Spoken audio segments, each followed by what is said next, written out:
Tematem dzisiejszego odcinka będą problemy, jakie czasami napotykamy podczas aktualizacji systemu macOS Sonoma, ale także innych systemów typu Ventura, Monterey. Tu jak widzimy mamy Sonomę 14.2.1 i teraz zobaczymy, chcemy zaktualizować do 14.3, ponieważ dzisiaj jest 29 stycznia, już jest następna aktualizacja 14.3 i będziemy chcieli zaktualizować do tej nowszej wersji. Czyli wchodzimy sobie tutaj do preferencji systemowych, software update. No właśnie, dostajemy taki komunikat, że Mac jest zaktualizowany 14.2.1, natomiast nie ma dalszych aktualizacji. I teraz tak, możemy sobie na przykład wgrać cały system, ściągnąć z Apple Store i zaktualizować, natomiast jest to o wiele bardziej czasochłonne. Tutaj chodzi o takie właśnie małe aktualizacje, które są niewielkie, tam jest powiedzmy 1 giga, 2 giga plik i to jest wtedy bardziej wygodna aktualizacja. Nie musimy tyle czasu czekać na instalację czy na ściągnięcie całego pliku. I teraz w tym odcinku poznacie 3 przyczyny, które są powodem właśnie takiego zachowania systemu. I tak, w tym wypadku pierwszym powodem, dlaczego ten system nie chce się aktualizować, są dodatkowe sterowniki, jakie wgraliśmy za pomocą programu OpenCore Legacy Patcher. Aktualnie każda ingerencja w pliki Maca powoduje, iż aktualizacja nie następuje. Tak więc po pierwsze musimy odinstalować wszystkie sterowniki. W tym wypadku tu mieliśmy sterownik do karty natywnej Wi-Fi. Czyli uruchamiamy OpenCore Legacy Patcher. Wchodzimy na Post Install Rust Patch i tu jest Revert Root Patches, czyli jakby odwracanie tego stanu, czyli usuwanie tych sterowników systemu macOS. Klikamy na to i potem musimy zrestartować komputer oczywiście. Jesteśmy po restarcie systemu. Widzimy, iż karta Wi-Fi została odinstalowana. I teraz znowu podejmujemy próbę update'u. Przechodzimy do Software Update. No i mamy znowu komunikat, iż nie ma dla naszego komputera nowej aktualizacji. I teraz poznacie drugą przyczynę, dla której ten system nie chce się aktualizować, mianowicie włączony Secure Boot Model. Uruchamiamy sobie programik teraz OpenCore Configurator. Montujemy partycję systemową EFI. Montujemy nasze EFI. No tu jakby się to nie otworzyło automatycznie, zawsze można otworzyć partycję, przejść do EFI, OC, no i otworzyć ten plik config list. I teraz tutaj w zakładce miejsc wchodzimy do Security i tu mamy coś takiego jak Secure Boot Model. I właśnie on jest wyłączony i przez to aktualizacja nam nie wchodzi. Secure Boot Model musi być ustawiony na default, czyli zmieniamy sobie to ustawienie na default. Zapisujemy to oczywiście.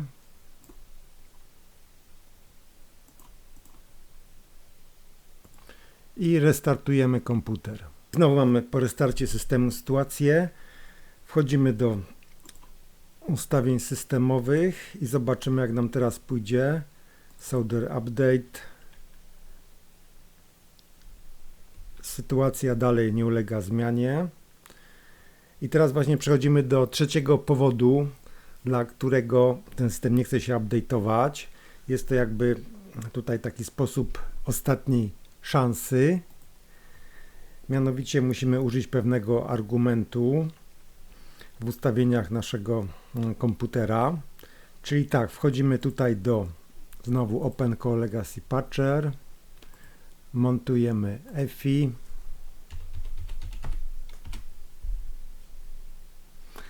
Montujemy EFI. Trzeci tutaj sposób jest taki, iż wchodzimy w NVRAM i tutaj używamy pewnego argumentu, który musimy zapisać właśnie w NVRAMie. W bootargs Tu sobie kopiujemy to. Ja potem tam załączę tam te pliki wszystkie potrzebne do tego.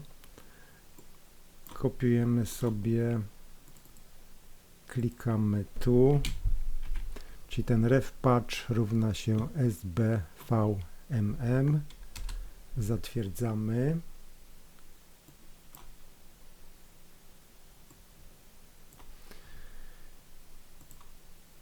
No i tutaj zapisujemy. I teraz tak, uwaga, no ten argument związany jest z pewnym tekstem, który musi się znaleźć w naszym systemie. Mianowicie otworzymy sobie to jeszcze fi oc tekst i tutaj mamy właśnie tekst, który jest związany nieodłącznie z tym argumentem, mianowicie restrict event text. Ten tekst musicie mieć właśnie w katalogu oc tekst i oczywiście ten tekst musimy mieć tutaj w kernel i w tych wpisach.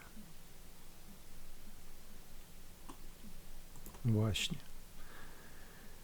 Jeżeli sobie przeciągniecie właśnie z tego katalogu tutaj, to się pojawią wszystkie ustawienia do tego tekstu. Jeżeli nie, no to można sobie wpisać to wszystko ręcznie. W każdym razie ten tekst, sterownik jest niezbędny do tego, żeby ten argument zadziałał. Znaczy w naszych komputerach zawsze go znajdziecie, także nie ma problemu, on już jest w systemie. Natomiast aby ktoś nie miał, no to trzeba go wgrać. Również tam załączona do ściągnięcia będzie z mojego serwera. Czyli tak, sobie zapisujemy to wszystko jeszcze raz. Save. I znów restartujemy komputer. I mamy tutaj następny restart. I zobaczcie, iż użycie tego argumentu spowodowało tutaj, iż procesor nie ma pełnej nazwy procesora, jest tylko jego częstotliwość i pokazało się jeszcze tam 8 PCI card slots.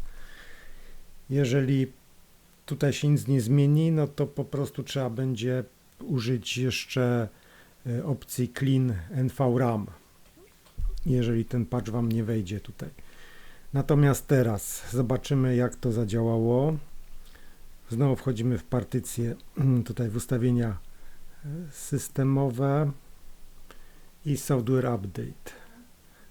O i proszę bardzo, pojawiła się aktualizacja Mac OS Sonoma 14.3 i teraz klikamy sobie na update oczywiście, potem na wideo ja tu skrócę, żebyście nie czekali za długo. OK.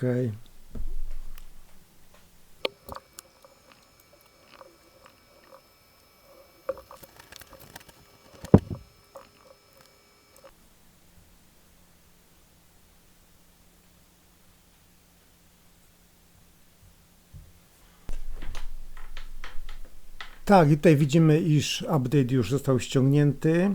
No i oczywiście klikamy na restart i potem przeprowadzamy standardową procedurę instalacji. Kilka razy będzie to restartowało od początku.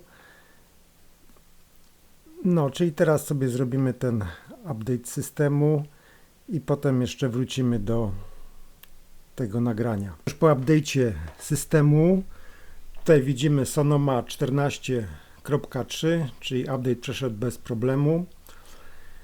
I teraz tak, te trzy sposoby, które wymieniłem, no niekoniecznie musicie używać wszystkich, bo może to być tylko kwestia przełączenia Secure Boot Model na default, albo ewentualnie użycie tego argumentu, albo też odinstalowanie sterowników Wi-Fi. Oczywiście tutaj nie musicie robić tego tak na ratę, jak ja robiłem, tylko można od razu użyć dodatkowego argumentu CSR-config, włączyć Secure Boot na default. Także można to całą procedurę bardzo skrócić. I teraz tak, po takim update'cie musimy to wszystko posprzątać, przywrócić do stanu, który był. Czyli najpierw wchodzimy w Open Core Configurator. Tutaj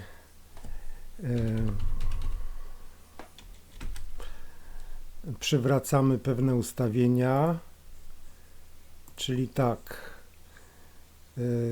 będziemy musieli przywrócić sterowniki Wi-Fi, a żeby przywrócić te sterowniki, musimy ustawić tutaj security z powrotem na opcję disabled, wyłączone.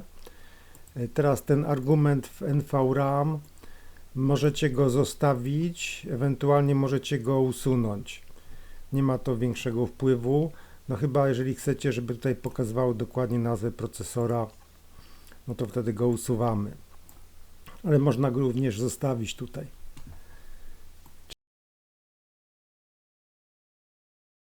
Restartujemy system jeszcze raz. Tutaj iż po przywróceniu Secure Boot Model na Disabled mamy tutaj komunikat o Open Core Legacy Patcher, czy chcemy przywrócić sterowniki właśnie do karty Wi-Fi. Jeżeli tak, to OK. Jeżeli ten komunikat by się nie pokazał, no to oczywiście można wejść w Open Core Legacy Patcher 1.3, no i zrobić to, że tak powiem, manualnie. Natomiast tutaj no klikamy tylko OK. Hasełko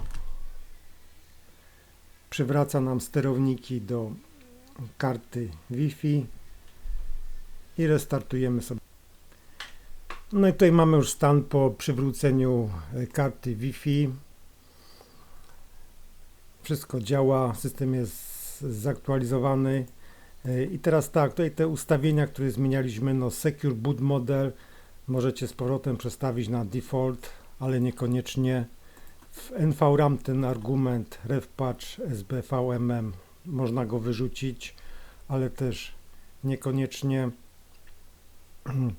No i ten sposób, no powiedzmy, no na naszych komputerach MacStorm działa to w 100% na pewno.